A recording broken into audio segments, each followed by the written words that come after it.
بچوں، پچھلی بار ہم نے سنا کہ کیسے اللہ نے حضرت موسیٰ علیہ السلام کو فرعون کے محل میں ہی پالا اور بڑا کیا تاکہ وہ انہیں فرعون کے ظلم کو ختم کرنے کے لیے تیار کریں۔ جی امی جان، تو اللہ نے انہیں کیسے تیار کیا؟ جب حضرت موسیٰ علیہ السلام جوان ہوئے تو فرعون نے انہیں اپنی گود میں پالنے کا احسان بھی جتلایا۔ ایک دن وہ شہر میں داخل ہوئے تو انہوں نے دو آدمیوں کو لڑتے دیکھا۔ ایک ان کی قوم بنی اسرائیل سے تھا اور دوسرا فرعون کی قوم میں سے۔ اسرائیلی نے ان سے مدد مانگی۔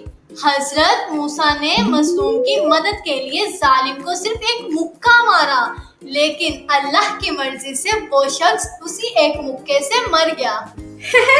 سچ میں ایک مکے سے؟ جی بیٹا۔ ترجمہ: تب موسیٰ نے اس پر مکہ مارا، بس اس کا کام تمام کر دیا۔ کہا، یہ تو شیطانی حرکت ہے، بے شک وہ کھلا دشمن اور گمراہ کرنے والا ہے۔ حضرت موسیٰ کو فوراً اپنی غلطی کا احساس ہوا کہ یہ شیطان کا کام تھا اور انہوں نے اللہ سے سچے دل سے معافی مانگی۔ ترجمہ: موسیٰ نے کہا، اے میرے رب، بے شک میں نے اپنی جان پر ظلم کیا، بس مجھے معاف فرما دے۔ تو اللہ نے اسے معاف کر دیا، بے شک وہی بخشنے والا، رحم کرنے والا ہے۔ جب فرعون کے دربار میں انہیں قتل کرنے کی سازش ہوئی تو ایک نیک شخص نے انہیں خبردار کیا۔ جب حضرت موسیٰ علیہ السلام سے دعا کرتے ہوئے اپنی حفاظت کے لیے مصر سے نکلے اور مدین کی طرف ہجرت فرما گئے۔ ترجمہ: اور شہر کے دور دراز کونے سے ایک آدمی دوڑتا ہوا آیا، کہنے لگا، اے موسیٰ، دربار والے تمہارے قتل کے مشورے کر رہے ہیں، بس یہاں سے نکل جاؤ، میں تمہارے خیر خواہوں میں سے ہوں۔ مدین میں ان کے ساتھ کیا ہوا امی جان؟ وہ تو وہاں اکیلے تھے۔ جی بیٹا، کئی دن کے سفر کے بعد وہ مدین کے ایک کنویں پر پہنچے تو انہوں نے دیکھا کہ بہت سے چرواہے اپنے جانوروں کو پانی پلا رہے ہیں اور دو لڑکیاں اپنے جانوروں کو روکے ہوئے کھڑی ہیں۔ حضرت موسیٰ نے ان کی مدد کی اور ان کے جانوروں کو پانی پلایا۔ ترجمہ: جب وہ مدین کے پانی پر پہنچے تو وہاں ایک جماعت کو پایا جو اپنے جانوروں کو پانی پلا رہے تھے اور ان کے پیچھے دو عورتیں دیکھی جو اپنے جانوروں کو روکے کھڑی تھیں۔ موسیٰ نے کہا، تمہارا کیا معاملہ ہے؟ دونوں نے کہا، ہم اس وقت تک پانی نہیں پلائیں گے جب تک چرواہے واپس نہ چلے جائیں، اور ہمارا والد بہت بوڑھا ہے۔ وہ لڑکیاں ایک نیک بزرگ کی بیٹیاں تھیں، حضرت شعیب علیہ السلام کی۔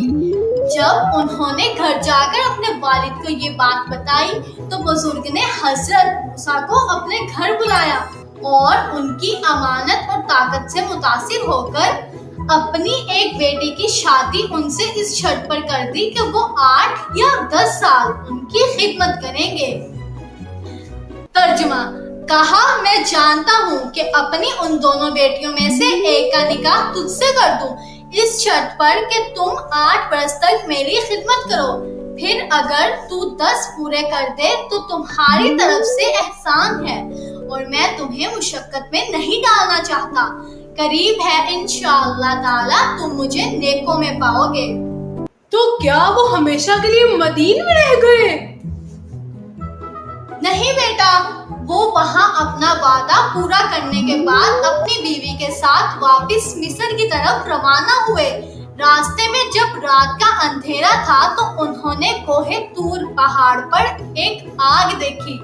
جب وہ اس کے قریب گئے تو وادی کے دائیں کنارے پر ایک مبارک جگہ پر ایک درخت سے انہیں پکارا گیا۔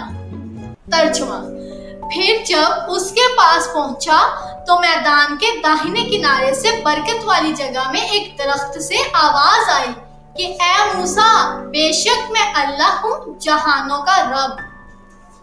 اسی جگہ اللہ نے انہیں نبوت عطا کی اور 2 بڑے معجزے دیے۔